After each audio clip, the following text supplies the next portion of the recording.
inambangan ni Robin Padilla na sapakin si Senator Joel Villanueva kaugnay ng impeachment trial ni VP Sara Duterte ngayong araw sa Senado.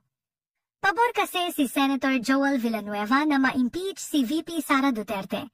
Ngayon araw sinimulan na ang impeachment trial ng Senado kay VP Sara Duterte. Uminit ang ulo ni Robin Padilla kay Senator Joel Villanueva dahil kinontra daw ni Joel Villanueva ang resolusyon na inihain ni Senator Bato de la Rosa para i-dismiss ang impeachment trial ni VP Sara Duterte sa Senado.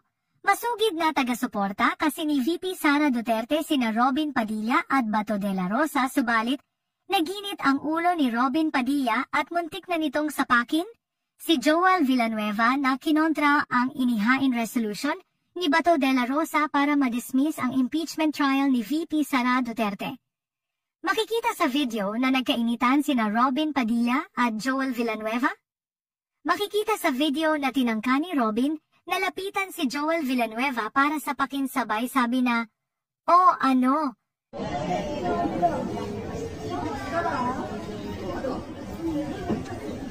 Subalit inawat siya ng mga senador. Subalit palaban si Joel Villanueva kay Robin Padilla at maririnig siya na nagsabing, "Akala mo hindi kita papatulan?"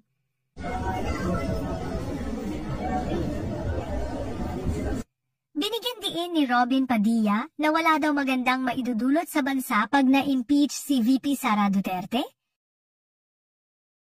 Akala po ako na ang pagkusad ng impeachment ay hindi makabubuti sa ating bayan.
The members so mentioned is well taken.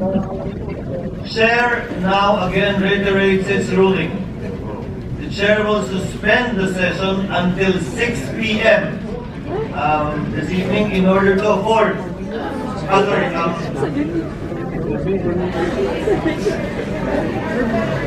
Gano'n katagal ba na kailangan mag-face?